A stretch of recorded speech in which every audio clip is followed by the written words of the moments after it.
ভাই আমার বিশ্বনবীর সব চরিত্র ভালো, বলে দুটো একটা ঘটনা তুমি শোনাও, এমন তোমার নবীজির কি ভালো কথাও। আল্লাহ রসুলের বাপজি কথাগুলো বাপজি তুলে আলোচনা শুরু করে দিল রে বাবা। ডাকে দিয়ে বলেন গো বাদশাহ, আল্লাহর নবী জনাবে মোহাম্মদ রাসূলুল্লাহ সাল্লাল্লাহু তাআলা আলাইহি ওয়াসাল্লাম মক্কা থেকে মদিনা যখন চলে গিয়েছিলেন, মদিনায় যাওয়ার পর আবু জেহেলরা বাপজি তবু ক্ষান্ত হয়নি।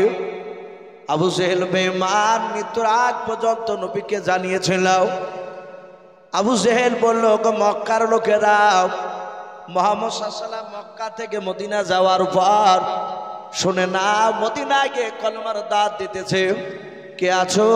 এই মক্কা নগরী থেকে ছদ্মবেশ ধরে তোমরা মুহাম্মদ সাল্লাল্লাহু আলাইহি ওয়াসাল্লামকে মদিনায় গিয়ে কে মারবে বলাও। হযরত দাইয়াতুল কালবি ডাক দিয়ে বলেছিল, বাদশাহ ওই সময় মক্কার বেঈমানদের মধ্যে থেকে একটা বেঈমান, তার নাম কিতাবে এসেছে উমাইর। কি নাম বললাম? উমাইর। উমার ফারুক রাদিয়াল্লাহু তাআলা আনহু, উনি না, ইনি আলাদা। উমাইর ডাক দিয়ে বলেছিল, আমি যেমন খুশি তেমনি আমি সাজতে পারি, আমার ছদ্মবেশ আমি ধরতে পারি, আমি তাকে মারতে যাব। বলে যাও, অনেক রকমের বাপ যা আপনার ছদ্মবেশে চলে গেল, কয়েকটা টাকা কয়েকটা বাপ যা আপনার খাজুরের সঙ্গে কেড়ে নিয়ে আও, পানির সঙ্গে করে নিয়ে বাপনি দৌড়ে চলে গেল। মদিনায় যাওয়ার পর মনে মনে চিন্তা করেছে, নবী কোথায় আছে তো আমি জানি না, আর শুনেছি মসজিদে নববীতে নাকি আছে, কিন্তু কোথায় মসজিদে নববী জানি না। রাস্তার ধারে বাবা একটা 4 থেকে 4.5 বছরের বাচ্চাকে বাপ যে দেখলাও খেলা করেছিল। ওই উমাইর ডাক দিয়ে বলেছিল, বাবা তুমি কি জানো মুহাম্মদ সাল্লাল্লাহু আলাইহি ওয়াসাল্লাম মক্কা থেকে মদিনা এসেছে? ওই ব্যক্তি কোথায় আছে তার কি পরিচয় দিতে পারবা? ডাক দিয়ে বলল, ভাই না ওগো চাচা, ওই মুহাম্মদ সাল্লাল্লাহু আলাইহি ওয়াসাল্লামকে আপনি লোক কেন বলছেন? উনি তো আল্লাহর নবী। বলুন সুবহানাল্লাহ। ডাক দিয়ে বলেছিল, বাবা আমার ভুল হয়ে গিয়েছে, উনি নবী। উমার ডাক দিয়ে বললো, তার পরিচয় কোথায় আছে তুমি কি বলতে পারবা? ঠিকানা? বলে হ্যাঁ। বলে সামনের দিকে চলে যাও, যাওয়ার পর ডান দিকে একটু রাস্তা দেখবাও, ব্যাকে গিয়ে দেখবা মসজিদে নববী। বলে হ্যাঁ, ওই মসজিদে নববীতে আমার বাপ চাচারা তার কথা শুনতেছে। বলে ভালো হলো, আমি পরিচয় পেয়ে গেলাম। মনে মনে ভাবলো, মুহাম্মদ সাল্লাল্লাহু আলাইহি ওয়াসাল্লাম যখন মসজিদের ভিতরে একা যখন থাকবে, ওই সময় আমি তার কাছে গিয়ে বিষাক্ত ছোরাখানা কোমরে আমি লুকিয়ে নিয়ে এসেছি। ছোরাটা বের করে মুহাম্মদ সাল্লাল্লাহু আলাইহি ওয়াসাল্লামকে মেরে দেবো, একেবারে শেষ হয়ে যাবে, ঝামেলা মিটে যাবে। আল্লাহ রসুলের বাপ যে ঠিকানা পাওয়ার পর বাচ্চা ছেলেটাকে ডাক দিয়ে বলো, বাবা তুমি আমার দারুণ উপকার করে দিলে, বড় উপকার করেছো, নাও 5 টাকা তুমি নিয়ে নাও। ওই বাচ্চা ছেলেটা ডাক দিয়ে বলেছিল, চাচা আল্লাহ রসুল বলেছেন মানুষের উপকার করে নিয়ে তার বিনিময়ে টাকা নিতে নাই। বলুন সুবহানাল্লাহ। ওগো চাচা টাকা নিব না। যখন এই কথা বললো, আর ইহুদি ওই বেঈমান উমাইর বাপি মনে মনে চিন্তা করেছে, আরে ওই মুহাম্মদ সাল্লাল্লাহু আলাইহি ওয়াসাল্লাম কয়েক মাসের মধ্যে মক্কার নয় মদিনার একটা 4 থেকে 4.5 বছরের বাচ্চাকে জাদু করেছে। বলুন সুবহানাল্লাহ। এই ছেলেটা প্রতাপী হয়ে গিয়েছে, টাকা নিল না। উমার চলে গেল, চিন্তা করছে দরজা দিয়ে প্রবেশ করা যাবে না, আগে দেখি বেটা একা আছে না তার সাথীদের সাথে নিয়ে আছে।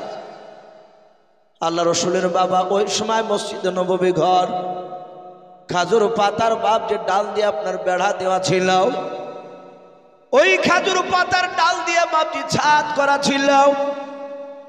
সাহাবারা বলেন, রাসূলুল্লাহ সহ আমরা সবাই যখন সিজদায় যেতাম, আরবে পানি হলে ওই মসজিদে নববীর ভিতর দিয়ে বাবা পানি পড়ে গিয়ে মাটিটা কাদা হয়ে যেত। সাহাবারা বলেন, আমার রাসূল আমরা সকলে সিজদায় যখন যেতাম কপালে পর্যন্ত কাদা লেগে থাকতো। আল্লাহ নবীর সাহাবা সকলে নবীর চেহারার দিকে বাবা চেয়ে আছে। এইদিকে বাবা উমায়ের আপনার খাজুর গাছের আপনার পাতাগুলো একটা দরজা নয় বাবা, একটা বেড়ার দিকে তাকিয়েও এইভাবে পাতাগুলো সরে তাকিয়ে দেখছিল নবী একা আছে না দলবল নিয়ে আছে, যাহাতে বাপজি উঁকি মেরে দেখতে যাবে। আর ওই সময় দরদি নবী আমার পেছন ঘুরে তাকিয়ে দেখলেন সেই উমায়ের বাপজি চেহারা খানাও। আল্লাহ রসুল দিকে চিনতে পেরেছিল বাবা। নবী মনে মনে ধারণা করেছিল হয়তো আমার উমায়ের ভাই, আমার ভয়ে হয়তো এখানে আসতে পারে না, সাথী ভাইয়ের ভয়ে হয়তো আসতে পারে না। উমায়ের বাপ যে আপনার দেখলো মনে হয় মুহাম্মদ সাল্লাল্লাহু আলাইহি ওয়াসাল্লাম দেখে নিল নাকি। আল্লাহর নবী বলেন সাহাবারা এই মুহূর্তে তোমরা এখান থেকে তোমরা চলে যাও। সব সাহাবারা বাপজি চলে যাচ্ছেন। আল্লাহ রসুল বলেন ওরে সাহাবারা পেছন দিকে ঘুরে ঘুরে কেন দেখছো বলো হুজুর, আপনার কাছ থেকে যেতে আমাদের মন চাইলাও কিন্তু উপায় নাই, নবী যে আপনি বাড়ি যেতে বলেছেন। আল্লাহর নবী বলেন এখন চলে যাও, কিছুক্ষণ পর আসবাও। যাহাতে সাহাবারা চলে গেলেন। আল্লাহর নবী আমার পেছন দিকে এইভাবে ঘুরে ডাক দিয়ে বলেছিলেন ওরে আমার উমায়ের ভাই, আর মসজিদে নববীর পেছনে লুকিয়ে থেকো না, দাঁড়িয়ে থেকো না। ওরে ভাই আমার সাথী ভাইরা কেউ নাই, আর ভয় করো না, তুমি চলে এসো। উমায়ের বাপজি বুঝতে পেরেছে তো দেখে নিয়েছে। উমায়ের বাপজি দরজা দিয়ে যখন মসজিদে নববীর দরজা দিয়ে যখন প্রবেশ করলো, ডান পাটা বাপজি আপনার পা ভরেছে আর দরজার বাম দিকে তাকে তাকে দেখতেছিল আল্লাহর নবী জনাবে মুহাম্মদ রাসূলুল্লাহ সাল্লাল্লাহু তাআলা আলাইহি ওয়াসাল্লাম ডাক দিয়ে বললেন ওরে উমায়ের ভাই, আমার কোন সাহাবা মসজিদ নববীর দরজার আড়ালে কেউ একজনাও লুকিয়ে নাই। ওরে ভাই উমায়ের ভয় করো না, তুমি কাছে এসো। উমায়ের বাপটি নবীর কাছাকাছি চলে যাচ্ছে, একেবারে যাহাতে কাছাকাছি চলে গিয়েছে বাবা আল্লাহর নবীজিকে বাপটি মারার জন্য, এভাবে কোমরে বাপজি ছুরা খানা বের করার জন্য উমায়ের হাত খানা বাপজি নিয়ে গিয়াও যাহাতে ছোনাটা বের করে নবীকে মারতে যাবে। আল্লাহর নবী জনাবে মুহাম্মদ রাসূলুল্লাহ সাল্লাল্লাহু তাআলা আলাইহি ওয়াসাল্লাম ডাক দিয়ে বলুন ওরে আমার উমায়ের ভাই তাড়াতাড়ি বলো, আজ 3 মাস পার হয়ে গেছে রে ভাই, মক্কা থেকে মদিনায় আসা আবার। ওরে ভাই উমায়ের ভাই, মদিনা থেকে আমি এখনো মক্কার জমিনে আমি আর পা দিতে যাইনি রে ভাই, তাড়াতাড়ি বলো তোমার মা যে বিছনাগত হয়ে পড়েছিল, তোমার আব্বা যে অসুস্থ হয়ে পড়েছিল। ওরে ভাই উমায়ের তাড়াতাড়ি বলো তোমার আব্বা মা কেমন আছে বলো। উমায়ের বাপ যে ছোটা খানা বের করতে গিয়ে আর বের করলো না। নবী আমার এক এক করে বাবা মক্কার যারা অসুস্থ ব্যক্তি ছিল, যারা বৃদ্ধ মানুষ ছিল বাবা, যারা বৃদ্ধা মহিলা ছিল, আল্লাহর নবী এক এক করে বাপটি নাম করে এবং যার চাচা হয় যে সম্পর্কে এবং মামা হয় এবং বাপটি বোন হয় সে সম্পর্ক দিয়ে রাসূলুল্লাহ মিষ্টি আওয়াজে ডাক দিয়ে বলছিলেন ভাই উমায়ের বলো অমক অমক অমক ব্যক্তি কেমন আছে বলো। হযরত উমারের বাপটি দিলটা বাপটি নরম হয়ে গেল। উমার মনে মনে চিন্তা করেছে হারে এই লোকটাকে আমরা মক্কা নগরে চিনতে পারি নাই, আমরা তাকে পাথর দিয়ে নাই, আমরা তলোয়ার নিয়ে ঘুরেছিলাম, গোল করে ঘেরাও করে নিয়েছিলাম। যে দিনকা মুহাম্মদ সাল্লাল্লাহু আলাইহি ওয়াসাল্লামকে মক্কা থেকে তাড়িয়ে দিয়েছিলাম, এর উচিত ছিল ওর শাহবাদীকে লেলিয়ে দিয়ে আমার উপর অত্যাচার করাও, কিন্তু আমাকে অত্যাচার না করে উল্টো আমার মা বাপের খবর নিচ্ছে। ডাক দিয়ে বলেছিল হুজুর দয়া করে আমাকে মাফ করবেন, আপনাকে আমি দেখেন বিষাক্ত ছুরা নিয়ে মারতে এসেছিলাম। নবী গো আজ চিন্তা করেছে আপনি দরদি নবী মার নবী রহমতের নবী গাও, আপনি ক্ষমা করে দিয়াও, আপনার কলমা পড়ে মুসলমান বানিয়ে আনেন, বলুন সুবহানাল্লাহ। হযরত উমাইর রাসূলের এই রকম 3টা বাপজি ঘটনা ওই রমদেশের সম্রাট হেরাক্লিয়াসের সামনে বাপজি আলোচনা করলি। উমাইর বলল তোমাদের নেতা এত ভালো বলে, হ্যাঁ। সাথে হাতে হেরাক্লিয়াসের চোখ দুটো লাল হয়ে গেল, ডাক দিয়ে বলে আয় আমার প্রজারা, এই দাহিয়াতুল কলবি রাখনে হাত পা দড়ি দিয়ে বাঁধ, বেঁধে রাখ এখানে, একে কিছুক্ষণ পর জবাই করা হবে। সব লোকেরা বাপজি হাততালি মেরে বললো এবার উচিত শিক্ষা হবে। এত বড় ঈশ্বর দাও, মদিনা থেকে সে আমার বাপ দাদার বিরুদ্ধে কথা বলে, তার হাত পা দড়ি দিয়ে বাপজি বেঁধে দিল। দাহিয়াতুল কালবি কাঁদছেন, আল্লাহ একটা লক্ষ্যকে তুমি আমার দ্বারা হেদায়েত বানাবে না। হেদায়েতের মালিক আল্লাহ, এটা আমরা ভালোই জানি। দাহিয়াতুল কালবি তিনি কাঁদছে, কিতাবে লিখেছে বাবা ওই সময় রোমদেশের সম্রাট ডাক দিয়ে বলল, এই আমার প্রজাদের মধ্যে থেকে 10টা বুদ্ধিজীবী প্রজা দাঁড়িয়ে যাও যুবক। বলে হুজুর কেন? বলে দাঁড়িয়ে যাও। 10টা যুবক বাপজি দাঁড়িয়ে গেল। বলে এক্ষুনি তুমি রোমদেশের বাজারে চলে যাও। বলে আমরা দহজনায় যাব। বলে হ্যাঁ। রোমদেশের বাজারে গিয়ে দেখো গা কোনো মক্কার লোক এখানে ব্যবসা করতে এসেছে কিনা। কিতাবে এসেছে রোমদেশে বাপজি মক্কার লোকেরা ব্যবসা করতে যেত। কিতাবে এসেছে ওই সময়তে হযরতে আবু সুফিয়ান পরে যে ঈমান এনেছিলেন, কিন্তু যেই দিনকে রোমদেশে ব্যবসা করতে গিয়েছিল সেই দিন ওই সময় নবীর ওপর ঈমান আনেনি।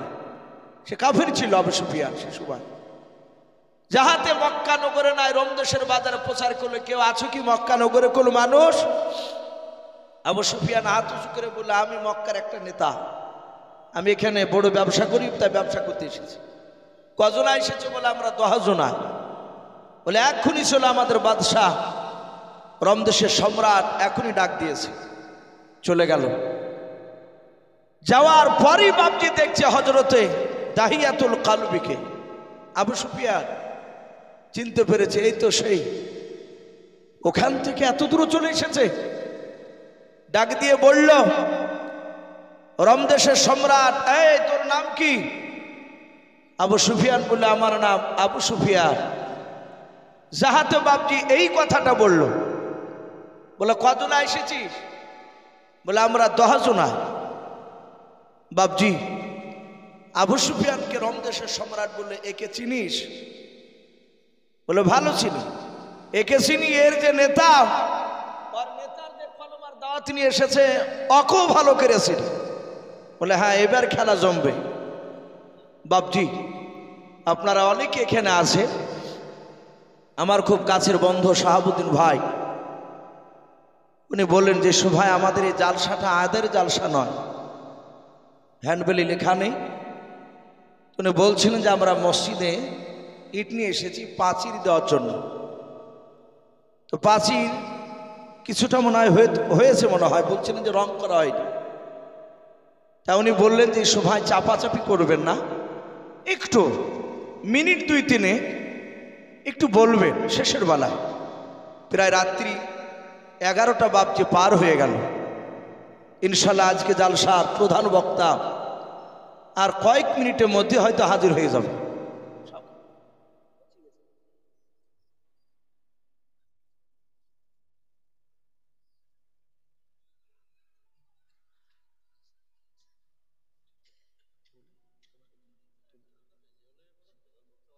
তো ভাই যাই হোক, আমি বলছিলাম যে বাপজি যে মসজিদের জন্য হালকা করে খাতাতে লেখা হবে না।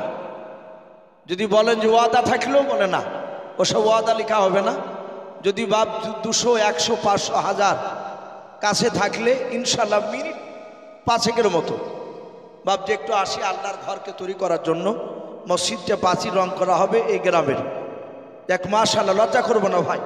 এ দেখেন একজন ভাই আমার 200 টাকা দিয়েছেন, আল্লাহ তার দানকে কবুল করুন। আল্লাহুম্মা আমিন। জি একটু আসি, একটু আসি। মাশাআল্লাহ, আমি শুনলাম এই বাপজি মাদ্রাসার সেক্রেটারি সাহেব, কেশিয়ার সাহেব, উনি আলোচনা হচ্ছিল।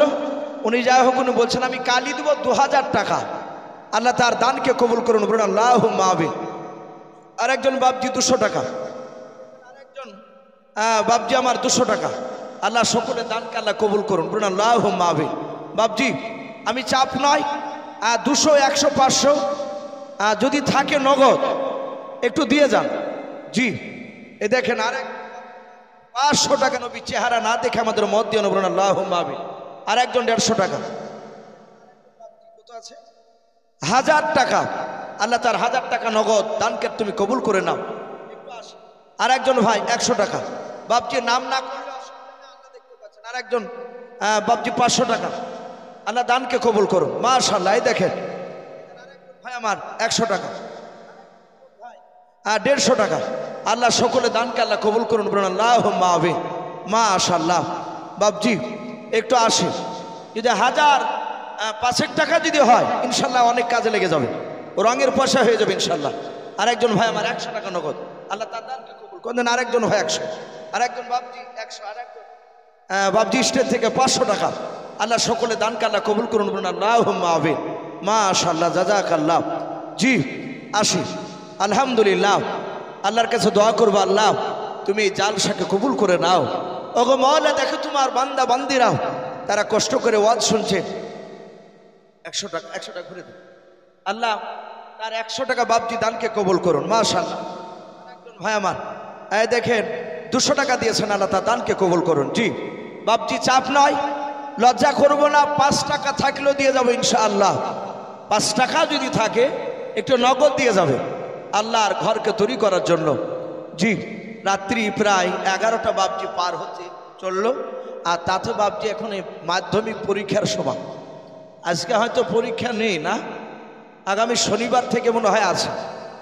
তো যাই হোক, বেশি রাত্রি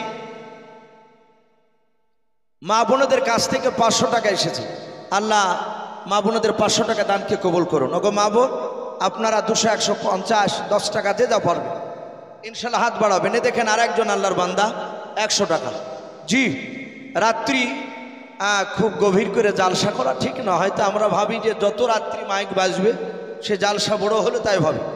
এ দেখেন আর একজন ভাই আমার 150 টাকা, এ দেখেন আর একজন বাপ যে 100 টাকা মাশাআল্লাহ, ব্যক্তি 50 টাকা। জি আপনারা হয়তো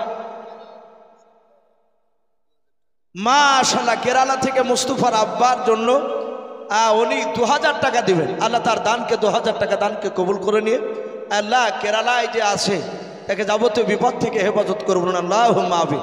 তার আব্বার কবর আযাবকে মাফ করুন। আর একজন 100 টাকা, আল্লাহ তুমি আলিমুম বিযাতি সুদূর, তুমি সকলের অন্তর তুমি জামিন। ওগো মাওলা তুমি সকলের দানকে কবুল করো না, যারা দিতে পারে না তাদেরকে কবুল করে নাও।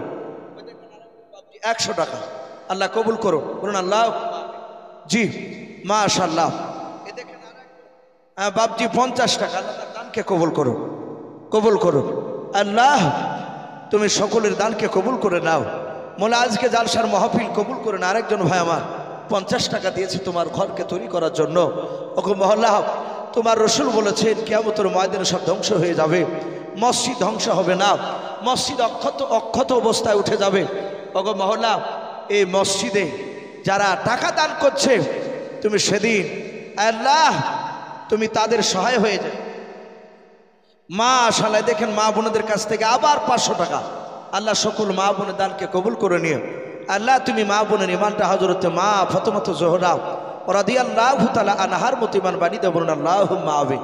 ভাই আলহামদুলিল্লাহ যথেষ্ট। আপনারা মান ইয়াহদিহিল্লাহু ফালা মুদিল্লা লাহু ওয়া মান ইউদ্লিলহু ফালা হাদিয়া লাহু ওয়ালা নাযীরা লাহু ওয়ালা ওয়াযীরা লাহু ওয়ালা মুশীরা লাহু ওয়ালা নাঈমা লাহু ওয়া আশহাদু আল্লা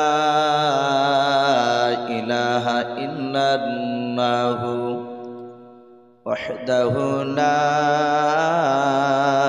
শারীকা লাহু লা জিদ্দা লাহু ওয়া লা নিদ্দা লাহু ওয়া লা মিসলা লাহু ওয়া নাশহাদু আন্না সাইয়্যিদানা ওয়া সানাদানা ওয়া হাবিবানা ওয়া হাবিবা রাব্বিনা وحبيب ربنا وطبيبنا وطبيب قلوبنا ومولانا محمدا عبده ورسوله أعوذ بالله من الشيطان الرجيم بسم الله الرحمن الرحيم يا أيها الذين آمنوا استعينوا بالصبر والصلاة إن الله مع الصابرين وقال الله تبارك وتعالى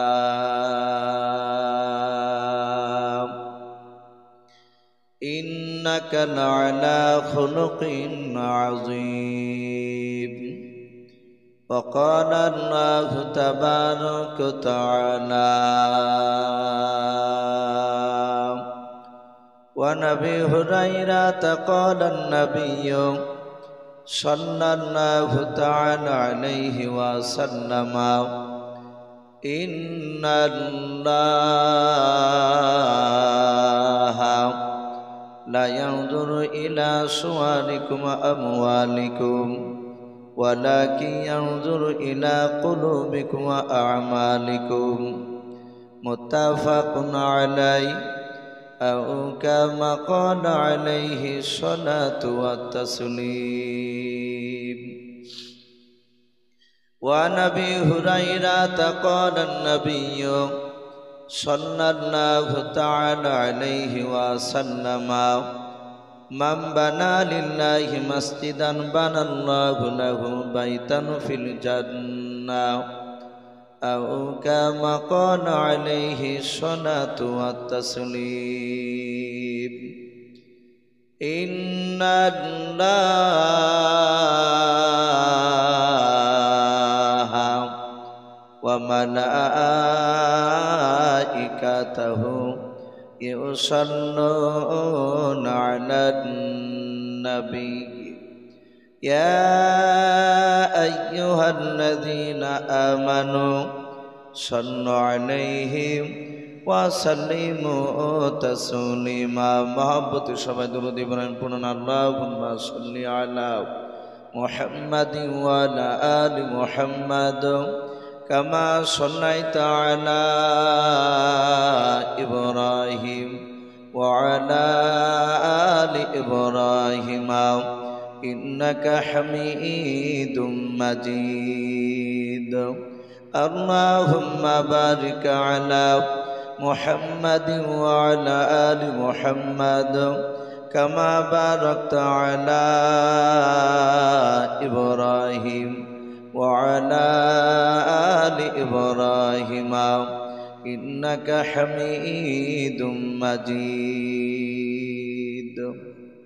صلى الله تعالى عليه وسلم কে আসনা বলে এই পৃথিবী হলো উজালা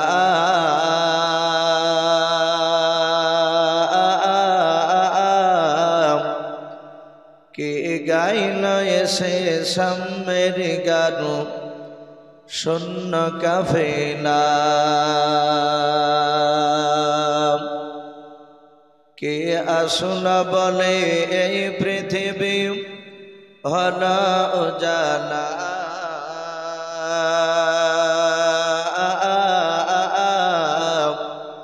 কে গাইল এসে সামের গান শূন্য কাফেলা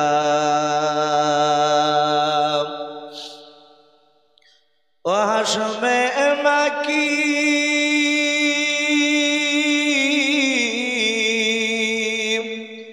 ও হাসমে মাকি মাদানি শাহে মদিনা ও নূর নবী নূর নবী নূর মদিনা ও নূর নবী নূর নবী নূর মদিনা কে আসনা বলে এই পৃথিবী হলো উজালা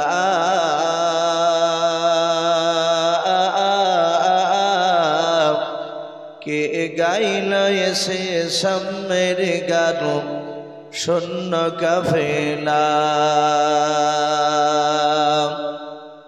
হযরতে ওমর করতে কতল নবীর দারে যায়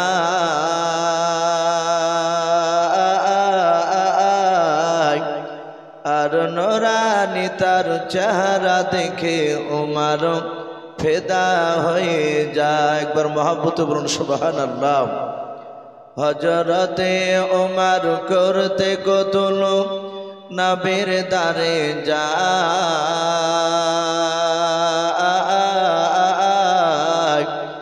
আর নূরানি তার চেহারা দেখে ওমর ফেদা হয়ে যায়। যার মায়াবী চেহারা, যার মায়াবী চেহারা দেখে ওমর হয়ে যায় নবীর দিবানা। ও নূর নবী নূর নবী নূর মদিনা, ও নূর নবী নূর নবী নূর মদিনা।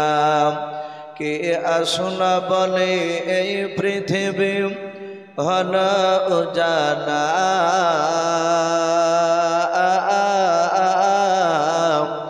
কে গাইল এসে সামের গানো শূন্য কাফেলা।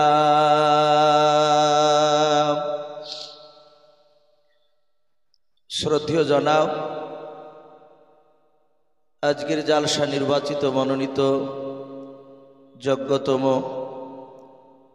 সভাপতি সাহেব ও সম্মানিত আমন্ত্রিত ওলামে কেরাম ও আমার সম্মুখের শ্রদ্ধেয় বয়োজ্যেষ্ঠ বাবা জীবনেরা, আমার সমবয়স্ক ও সমঞ্জস্য যুবক ভাইয়েরা, পর্দার আড়ালের মা বোনেরা ও আমার সম্মুখের কচি কচি স্নেহের বাচ্চারা, সকলকে জানাই আমার বুক ভরা ভালোবাসা সালাম। আসসালামু আলাইকুম ওয়া রাহমাতুল্লাহি ওয়া বারাকাতুহু। আলহামদুলিল্লাহ, সমস্ত প্রশংসা সে মহান রব্বুল আলামিনের জন্য, যে মহান রব্বুল আলামিন আমাদেরকে বড় ভালোবেসে রহম করে বিভিন্ন বাবজি গুনার মজলিস থেকে বাছাই করে নিয়ে এসে আরামের বিছনা ত্যাগ করে মহান রব্বুল আলামিন তার রহমতের মজলিস আমাদেরকে নিয়ে এসে বসার সুযোগ করে দিয়েছেন। আমরা বসতে পেরেছি, তাই মহান রব্বুল আলামিনের দরবারে শুকরিয়া স্বরূপ আদায় করে বলুন আলহামদুলিল্লাহ। আর একবার উচ্চ স্বরে প্রাণ ভরে বলুন আলহামদুলিল্লাহ। তারপরে পরে আপনার আমার নবী, যিনি ধর্মের গুরু, বিশ্ববরণ্য নেতা,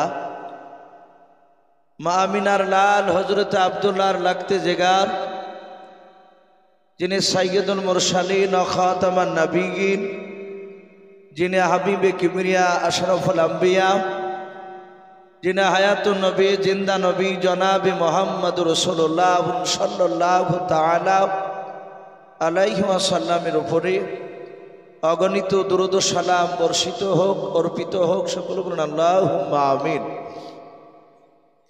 ভাই, যারা অলরেডি প্যান্ডেলের ভিতরে বাবজি চলে এসেছে, আমি পেছনকার যুবক ভাইদেরকে বলবো, ভাই ওইভাবে দাঁড়িয়ে না থেকে একটু যদি ভাই ভিতর দিকে এসে যদি বসতে, তাহলে কমসে কম একটা সুন্নাত বাবজি জিন্দা হতো।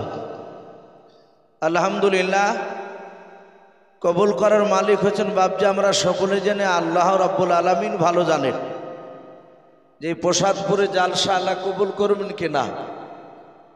কিন্তু বাবজি আমরা দেখতে পাই, এলাকার বড় আলেম যদি বাড়িতে যায় তার সম্মান করার চেষ্টা করি।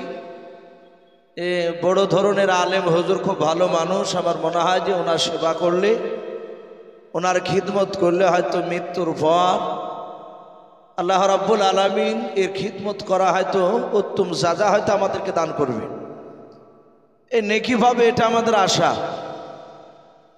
বাবজি মানুষ সামনে বসে রেখে তার প্রশংসা করা ঠিক নয়, তবু একটু ইশারা তান বলতে বাধ্য হচ্ছে। আজকে জালসা আলহামদুলিল্লাহ আল্লাহর কাছে আশা রাখবো, আশা করে মনে হয় যে আমাদের জালসা রব্বুল আলামিন কবুল না করে থাকতে পারবেন না।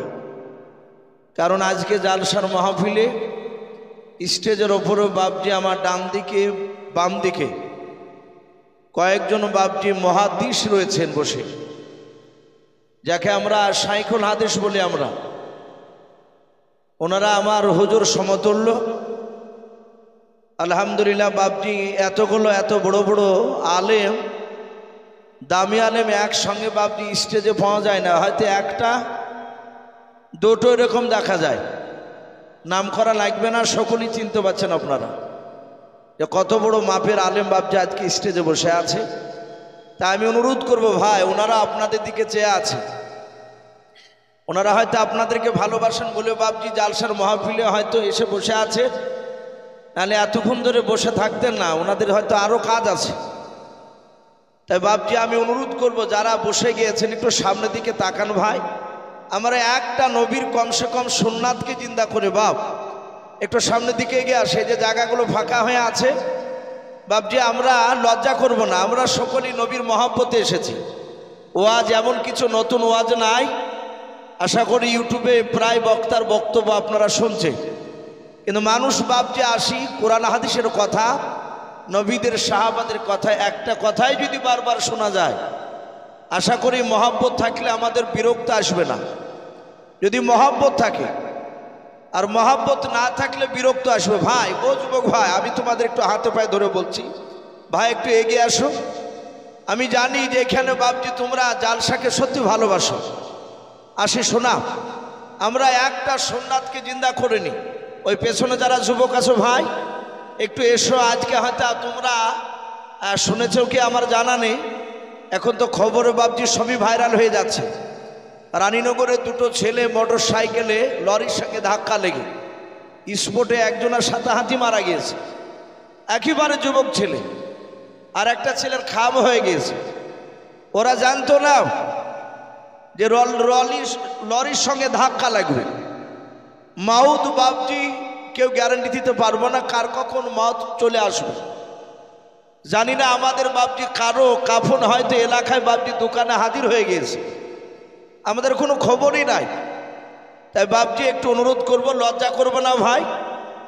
কিয়ামতের ময়দানে আল্লাহ রাব্বুল আলামিন বাহানা খুঁজে বাড়াবে তার বান্দা বান্দীদেরকে জাহান্নাম থেকে জান্নাতে দেওয়ার জন্য। বলুন আলহামদুলিল্লাহ।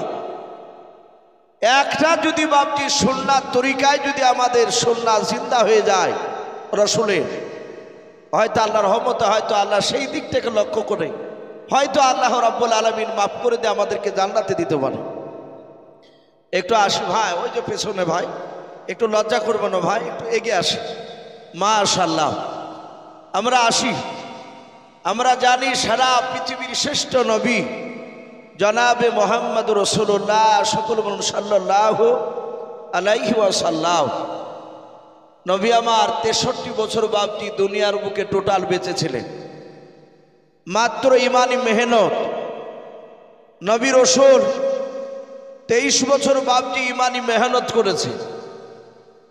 সাহাবাদেরকে বাপজি রাসূল যেমন ভালোবাসতে, সাহাবারাও বাপজি রাসূলকে ভালোবাসতে।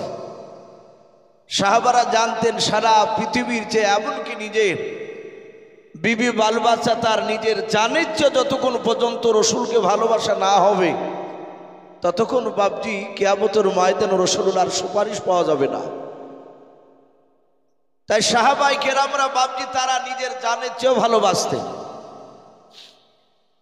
মসজিদে নববীতে বিশ্ব নবী, রহমতের নবী অনেকগুলো সাহাবায়ে কেরামদেরকে বাপজি বসতে বললেন। সাহাবারা বাপজি সকলেই বসে গেলে দরদি নবী আমার সাহাবাদের দিকে, চেহারার দিকে চেয়ে রহমতের নবী সাহাবাদের দিকে তাকাচ্ছেন, আর বিশ্ব নবীর দুই চোখের কোনা দিয়ে পানি ঝরছে। সাহাবায়ে কেরামরা রাসূলকে এত ভালোবাসতেন, রসুলের বাপজি চোখের পানি পড়া যারা সাহাবারা ঈমান এনেছিলেন তারা সহ্য করতে পারতেন না। আল্লাহ রসুলকে এত ভালোবাসতেন। আপনারা জানেন যে আমার বিশ্ব রসুলকে নিয়ে বাপজি যেদিন মক্কা থেকে আল্লাহর হুকুমে হিজরত করে বাপজি মদিনা রাস্তায় পাড়ি দিয়েছিলেন। মক্কা থেকে মদিনায় যেতে বাপজি টোটাল 13 দিন বাপজির সময় লেগেছিল। বিশ্বনবী এই যে মাঝে অনেকটা লম্বা রাস্তা, রসুল পালিয়ে যাওয়ার সময় কাফেরেরা পেছন থেকে বাপজি ধরে নিবে, তারা ধাওয়া করেছে। আমার রসুল বললেন, ওগো আবু বকর, আমরা এই গুহার এই গর্তে একটু আরাম করলে কেমন হয়? আমরা এখানে একটু লুকিয়ে থাকবো, না হলে কাফেররা আসে আমাদেরকে ধরে নিবে, আবু জেহেলের লোকেরা। আবু বকর সিদ্দিক রাদিয়াল্লাহু তাআলা আনহু তিনি বলেন, হুজুর অসুবিধা নাই, কিন্তু আপনি একটু দাঁড়ান, আমি ভিতরটা একটু গিয়ে দেখি কোনো সাপ বিচ্ছু ভরা আছে কিনা। আল্লাহ রসুল ওপরে দাঁড়ালেন, আবু বকর ভিতরে প্রবেশ করলেন। উনি তাড়াহুড়া করে বাপজি জায়গাটা একটু পরিষ্কার করে রসুলুল্লাহকে দিয়ে বলেন, হুজুর এবার চলো। নবীজিকে সাথে করে নিয়ে গেলে নবী অনেকটা রাস্তা দৌড়ে গিয়েছে, কাফেররা মারবে, রসুলকে ধরতে পারলে। দরদি নবী আমার ডাক দিয়ে বলেন, আবু বকর আমার শরীর ক্লান্ত হয়ে গেছে, আমি একটু আরাম করব। ওরে আবু বকর তোমার পাটা একটু শার্ট করে দাও। আবু বকর সিদ্দিক রাদিয়াল্লাহু তাআলা আনহু তিনি ডান পা শার্ট করে দিয়েছিলেন। হুজুর আপনি আমার এই রানের উপরে, এই উরুর উপর মাথা দিয়ে আপনি আরাম করুন। রসুল ঘুমিয়েছিলেন। এই ঘটনা নতুন নয়। আমার বিশ্বনবীর বন্ধু আবু বকর সিদ্দিক রাদিয়াল্লাহু তাআলা আনহু উনি বসে বসে গুহার চারিদিকে লক্ষ্য করে দেখছিলেন। গুহাটা বাপটি ছিদ্র ছিল, ফুটো ছিল। আবু বকর ধারণা করলেন ভিতরে সাপ নেই, বিচ্ছু নেই, বিষাক্ত জিনিস নেই, কিন্তু বাহির থেকে যদি প্রবেশ করে রসুলকে যদি কামড়িয়ে দেয়, নবী কষ্ট পেলে আমি আবু বকর সহ্য করতে পারবো না। আবু বকরের মাথা রুমালটাকে বাপজি হাত দিয়ে ছিঁড়ে ছিঁড়ে ওই গর্তগুলো বাপজি বন্ধ করছিলেন। কোনো কোনো মুফাসসির কিরাম লিখেছেন একটা গর্ত, সেইটাতে বাপজি আবু বকরের বাম পাটা ভরে দিয়েছিলেন। আপনারা শুনেছেন একটা সাপে তাকে কামড়ে দিয়েছিল। আবু বকর বিষে জর্জরিত হয়েও তিনি চিন্তা করেন রাসূলুল্লাহর ঘুমের ব্যাঘাত ঘটানো যাবে না, বেয়াদবি হয়ে যাবে। বাপজি এই যে ওর শরীর বিষে জর্জরিত হয়েছে, চেহারাটা কালো হতে লেগেছিল, তবু রাসূলুল্লাহর বন্ধু আবু বকর রসুলকে বাপজি ঘুম ভাঙাতে যায়নি। চোখের পানি রসুলের গায়ে পড়েছিল, গালে মুখে বিশ্ব নবীজি তাই অটোমেটিক জেগে গিয়েছিলেন। বাপজি আমি বলছিলাম যে আল্লাহ রসুলের সাহাবায়ে কেরাম বিশ্ব নবীর চেহারার দিকে চেয়ে আছে, নবীও বাপজি সাহাবাদের দিকে তাকাচ্ছে। সাহাবা আবু বকর সিদ্দিক রাদিয়াল্লাহু তাআলা আনহু নবীজের দরবারে বাবা হাত ওখানা জোড় করে বলেন, ইয়া রাসূলুল্লাহ ইয়া হাবিবাল্লাহ, আপনি আমাদের দিকে চেহারার দিকে চেয়ে চেয়ে কেন কান্না করেছেন বলেন। আমার বিশ্ব নবী বলেন, ওরে সাহাবা আমি তোমাদের চেহারার দিকে চেয়ে আমি কান্না করতেছি, শুনে নাও। বহুদিনকের পুরানো কথা আমার মনে পড়ে যায়। আল্লাহ রসুল বললেন, ওগো সাহাবারা, এখানে অনেকগুলো সাহাবাদেরকে দেখতে পাচ্ছি আমি, যারা সর্বপ্রথম বিশ্ব নবীকে তারা চিনতে পেরেছিল না। হযরতে আবু বকর বিশ্ব নবীর কাছে বলে, হুজুর আপনার কাছে আমি প্রথম হয়তো বেয়াদবি করে ফেলেছি, রাসূল আপনাকে চিনতে পেরেছিলাম না। ওগো নবীজি আপনি দয়া মেহেরবান করে আপনি আমাকে ক্ষমা করে দেন।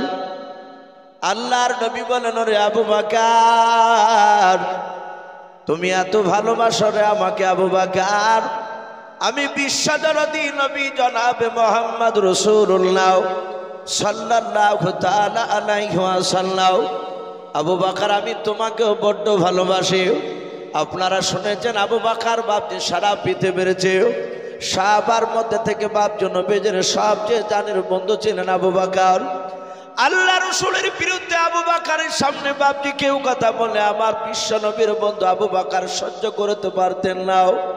কেতাবে পাওয়া যায় আবু বকর সিদ্দিক রাদিয়াল্লাহু তাআলা আনহু বাবা মদিনার চৌরাস্তার মোড়ে বাপজি রাসূলুল্লাহ তিনি বসে আছেন। এক ইহুদি নাই হযরতে আবু বকর তিনি একাই বাপজি সেই মদিনার চৌরাস্তার মোড়ে তিনি দাঁড়িয়েছিলেন। এক ইহুদি বেঈমান সেই চৌরাস্তার মোড়ে গিয়ে দেখলাম আবু বকর ছাড়া আর দ্বিতীয় কোনো মানুষ এখানে নাই। আমি ইহুদির সন্তান দাঁড়িয়ে আছি আর আবু বকর তাছাড়া দ্বিতীয় মানুষকে মাঝে নাই। আবু বকর বিশ্ব নবীজির বাপজি আপনার সাহাবা মাহফিলে নাই, ওই মদিনার চৌরাস্তার মোড়ে তিনি দাঁড়িয়েছিলেন। বেঈমান ইহুদের সন্তান মনে মনে চিন্তা করলাম আমি যদি আমার বিশ্ব নবীজিকে নাই ওই আবু বকরের সামনে যদি তার জানের বন্ধু আমাদের যে দুশমন মুহাম্মদ রাসূলুল্লাহ সাল্লাল্লাহু তাআলা আলাইহি ওয়াসাল্লামকে যদি গালি দিয়ে এই আবু বকর সহ্য করতে পারবে না, আবু বকর নিশ্চয় তখন সে আমার সঙ্গে ঝামেলায় হয়তো লিপ্ত হয়ে যাবে। আর যখনই ঝামেলা হয়ে যাবে আবু বকর যদি আমাকে মারে আমি ওটাই দেখবো আবু বকর মারলে এই জায়গায় সাক্ষী আর কেউ থাকবে না আমি ছাড়াও, কারণ তৃতীয় মানুষ এখানে কেউ না আমি আর আবু বকর ছাড়াও। আবু বকরের সামনে গিয়ে বাবা বিশ্ব নবীজির বিরুদ্ধে ন্যায় অন্যায় কথা বলতে লাগলো ইহুদির বাচ্চাও। আবু বকর সিদ্দিক রাদিয়াল্লাহু তাআলা আনহু হাত ওখানে জোড় করে বলেছিলেন ভাই শুনে নাও এখানে আল্লাহর রাসূল তিনি তো এখানে উপস্থিত নাই, এখানে দাঁড়িয়ে নাই। এই ইহুদি ভাই তুমি আমার বিশ্ব নবীকে কেন গালি দাও বলো? ইহুদি ডাক দিয়ে বলল ভাই আবু বকর তোমাকে তো গালি দেই নাই। হযরতে আবু বকর বলেন ভাই আমার বিশ্ব নবীকে গালি দিলে আবু বকর যে বড্ড কষ্ট ভাই। ওরে ইহুদি ভাই সারা পৃথিবী ছেড়ে দিতে পারি শুনে নাও আমার বিশ্ব নবীকে গালি দিলে আবু বকর বরদাস্ত করতে পারে না। তাই ভাই আমি তোমার হাত পা ধরে বলি আমার বিশ্ব নবীকে তুমি গালি দিও না, তুমি আমাকে গালি দাও তাও ভালো। কিন্তু বাবা ওই ইহুদির বাচ্চা বাপনি শুনল না। আবু বকরের কাছে গিয়ে বাপনি আপনারা আবার কয়েকবার নবীজিকে গালি দিতে লাগলো। আমার দরদি নবীজি বাপজির বন্ধু আবু বকর আর সহ্য করতে না পেরে বাপজির আগে থামতে না পেরে আবু বকর ইহুদের গালে একটা ঠাস করে বাপজি থাপ্পড় লাগিয়ে দিল। ইহুদির বাচ্চা ওটাই বাপজি চাইছিল কখন আবু বকর আমাকে চড় মারবে, আমাকে থাপ্পড় মারবে, আর ওই সময় আমি কি করব আবু বকরের বিরুদ্ধে গিয়ে রাসূলুল্লাহ দরবারে আমি বিচার দিয়ে দেব। আমার মুহাম্মদ সাল্লাল্লাহু আলাইহি ওয়াসাল্লাম আমার দুশমন হলো, উনি ন্যায্য বিচার করে সাক্ষীবিহীন বিচার করবে না। আবু বকরকে সাক্ষী চাইলে এখানে আবু বকর সাক্ষী নিয়ে এসে দিতে পারবে না, কারণ আমাকে যে থাপ্পড় মেরেছে একমাত্র আমি আর আবু বকর জানে, আর আরেকজন জানেন তিনি হচ্ছেন আমার স্বয়ং আল্লাহ। বলুন সুবহানাল্লাহ। না আল্লাহকে তো নিয়ে যেতে পারবে না। আমার বিশ্ব রাসূলের কাছে গিয়ে ইহুদি বলল হে মুহাম্মদ সাল্লাল্লাহু আলাইহি ওয়াসাল্লাম তোমাকে আমি না মানতে পারি, তোমার বন্ধু আমাকে ধরে মেরেছে। আবু বকর সিদ্দিক রাদিয়াল্লাহু তাআলা আনহুকে বললেন রাসূল হে আবু বকর বন্ধু তুমি কি মেরেছো? আবু বকর বললেন হুজুর আপনাকে গালি দিছিল তাই আমি থাপ্পড় মেরেছি, থাকতে বলি নাই। ইহুদিকে ডাক দিয়ে রাসূল বললেন না ইহুদি এই তুমি আমাকে কেন গালি দিছিলে, আমি তো কোনো অন্যায় করিনি। ইহুদি সাথে হাতে জবান উল্টে বলল হে মুহাম্মদ সাল্লাল্লাহু আলাইহি ওয়াসাল্লাম আমি তোমাকে না মানতে পারি তোমার দিনকে, আমি তোমাকে গালি দিইনি। তোমার বন্ধু আবু বকর সিদ্দিক রাদিয়াল্লাহু তাআলা আনহু সে মিথ্যা কথা বলছে। নবী বলেন আবু বকর এ তো বলছে মারে নাই, সে গালি দেয়নি তো আমাকে, আর তুমি তাকে মারলে কেন বিনা দোষে? আবু বকর সিদ্দিক রাদিয়াল্লাহু তাআলা আনহু তিনি বলেন হুজুর আপনার কি ধারণা হয় যে আবু বকর মিথ্যা কথা বলে? ওগো নবী আপনি তো আমাকে সিদ্দিক টাইটেল দিয়েছিলেন, আমরা জানি বিশ্ব নবী বাপজি আবু বকর, ওর আসল নাম ছিল আবু বকর ইবনে আবু কুহাফা। আবু বকর আব্বার নাম, আবু কুহাফার বেটা আবু বকর। এ আবু কুহাফা আবু বকর সিদ্দিক এটা টোটাল নাম দিয়েছিলেন না, শুধু আবু বকর ছিল। বিশ্ব নবী বলেছিলেন এর নাম আজ থেকে শুধু আবু বকর বলো না, এ হচ্ছে সিদ্দিক,